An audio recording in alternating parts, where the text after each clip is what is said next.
the look she just gave me? Yes, I did. Hi. Hi. That was the best look I've gotten in about a week. Oh, You were thank like, you. are you kidding me? Oh, God. So you're a Daisy winner. Thank you. Thank you. So we're back. Yes. I'm happy to say. Here is your certificate. Oh, thank you. Beautiful. Okay. You guys. And I feel like we come here at least once a month to see you. Yes, I know. There's other wonderful nurses here. Well, I will tell you that you will all get Fritz's courtesy of Samantha because you are all wonderful nurses. So they'll be coming shortly. But, you know, Samantha was also our campus representative for the Susan Campbell Award. So I know some of you may have heard this previously, but it bears repeating. So, and the reason you are getting this today is because our shared governance group votes on who the Daisy winner is every month, and they blind it, so he's really close to us. Yes. And you were the winner this month, voted on by your peers. So completely different than the last time. Samantha Hughes, known by her friends, coworkers, and patients as Sam, always exemplifies caring behavior. And she consistently demonstrates all the qualities of caring. Caring is defined by 8 caring behaviors, and Sam consistently demonstrates these qualities with every patient, every family member, every coworker, and every person she meets. For example, Sam recently had a patient who signed into the emergency department with hypoglycemia. The doctor ordered the patient crackers and juice and then discharged the patient. Sam noticed in her first interactions with the patient that the patient was a little odd and she may need more than what was ordered.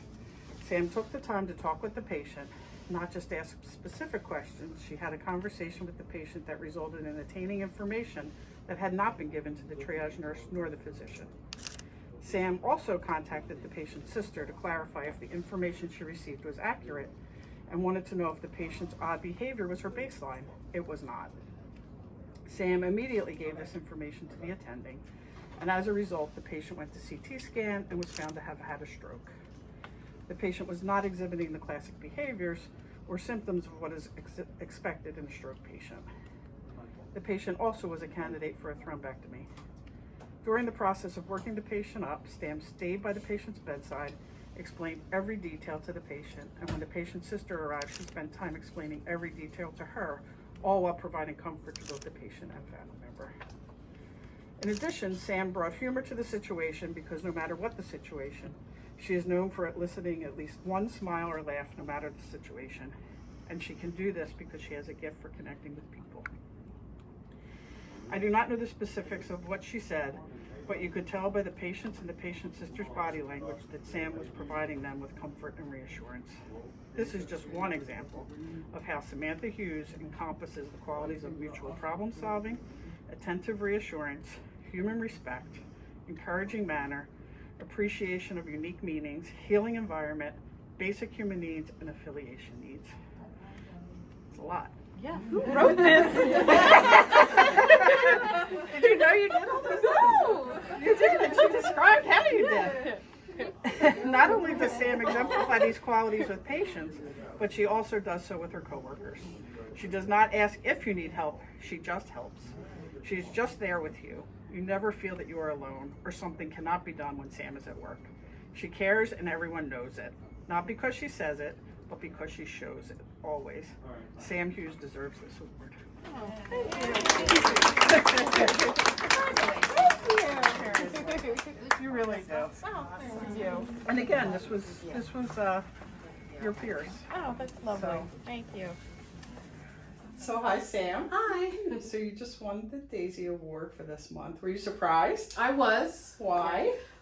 Well, because I didn't know how often it's given out, and I don't know. I was just kind of taken aback because I had already got the Nurse Excellence Award for this patient, so I wasn't, Yeah, I So, think we probably don't have enough awards for you. We'd be Yeah. here every day. But congratulations. Thank and you. Incredibly well deserved. And you're right. You were our Bucks campus nominee for the Susan Campbell Enterprise Award, which is a big deal as well.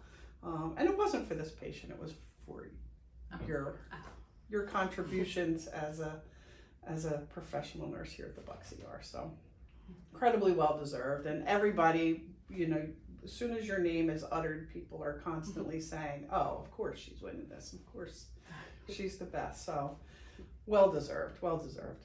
How long have you worked here as a nurse? I've been a nurse for 11 years, and then when I was in nursing school, I worked here until I graduated. Here at Bucks as well? Yes, on telemetry, and then they hired me, and then I was only up there for less than a year because I always wanted to be in the ER, so as soon as it opened, I came down. So you've worked here as a nurse your whole career? Yes.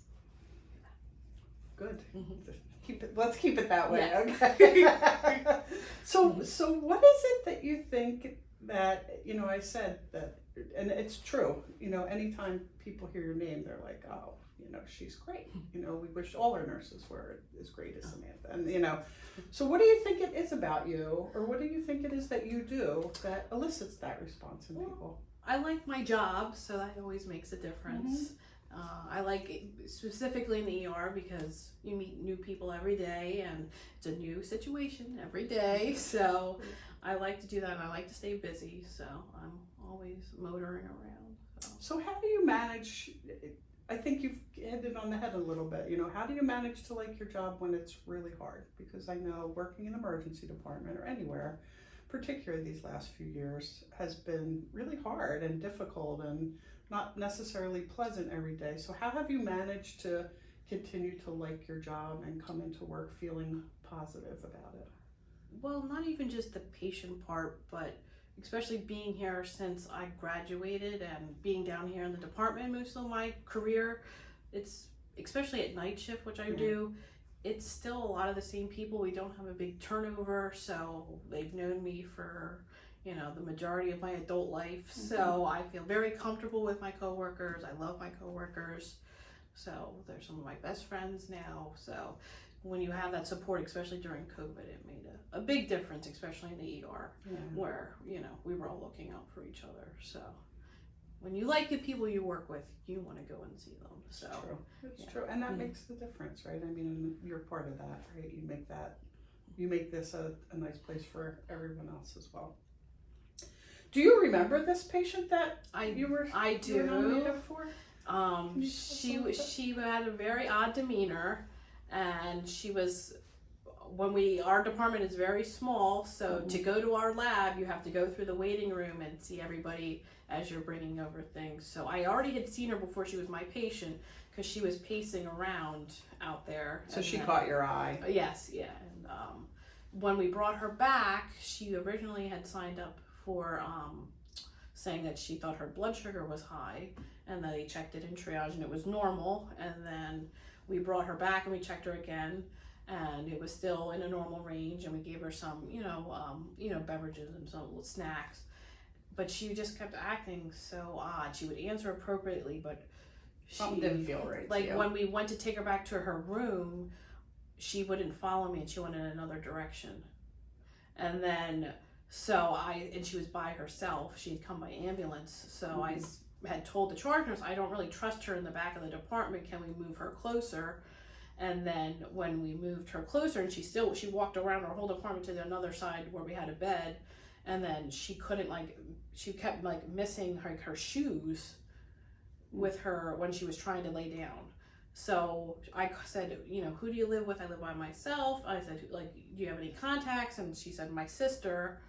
So I called her and said, I don't know your sister, but she's here now, and she's just very odd. Exactly. Did you have, what is her baseline for you? And she said she thought she was a little off too. So I had the doctor come over, and the sister was on speakerphone at that time. Nice. And she said she was going to be coming in, and she said she would pick her up because the doctor was going to discharge her because her sugar was okay.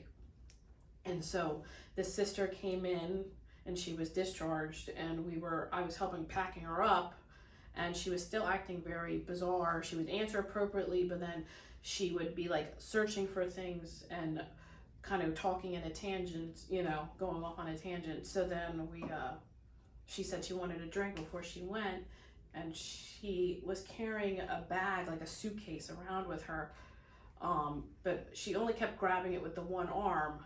So I said, take a drink with your other arm before you go. And when she did, she missed her head completely and threw it over her shoulder. And her regular strokes, we did a stroke exam when she was acting weird, and she was negative because, that's not usually part of the scan. The ataxia is what she did, but not that. And I was like, something's not right. And so I said, I think you should stay. And it was right at shift change. So a new doctor came in and saw us doing that, and she said, let's go for a CAT scan. And then we found she had a stroke. And subsequently had to have a thrombectomy. Yeah, she was out of the window, but she was part of the neurologist at Jefferson had called us, and she was part of a study to see if she could be out of the window. So we were able to do it. So she was flown out that night. So incredible, right? Yeah. I mean, think about it. When it's a simple shift for you. You go home and you think, Yeah. But likely saved her life. I hope. And if not, substantially changed her life. Had she clearly was having a stroke, had she gone home and had it continued to evolve, who knows what would have happened, right? So, I mean, it's such an incredible story, and I know, you tell it like, oh, well, this is just what happened. But it's really, I think speaks to everything that was said about you in that story. And, and I know, again, from talking with Sue and from hearing from, your coworkers here in the department, that's just what you do. So you literally do that every single day. And what an incredible job to have, right? Like to be able to change people's life every day, but that's what you're doing. If you could give advice to sort of all of us who have been here, for some time, and again, in particular, through the last couple of years that have been difficult for a multitude of reasons, about how to do that, about how to stay positive and how to come to work and still feel like, it's where you want to be and what you want to do. What would you tell all of us? I would say there's still up and downs. Like I had frustration. This is my third shift in a row, and I almost threw our MRI machine, IV machine through a window this weekend trying to deal with it. It was so frustrating. Yeah. But then I had a lovely, patient tonight that was, found out her cancer's probably back and who's got the best sense of humor ever, who's in there. So knowing that you try to make her stay a little bit better, you kind of weighs out with the frustrations of the day-to-day stuff. So look for the good. Yeah. Is that what you're? Yeah. I'll remind myself of that some days because I think we all need it, and you clearly have that locked up. You're clearly expert at that, and I think are an amazing role model for all of us. So thank you. Thank you. On behalf of obviously the whole department and all of our nursing staff, thanks for what you do every day. Thanks for who you are, and thanks for being a nurse. We're lucky to have you. Thank you.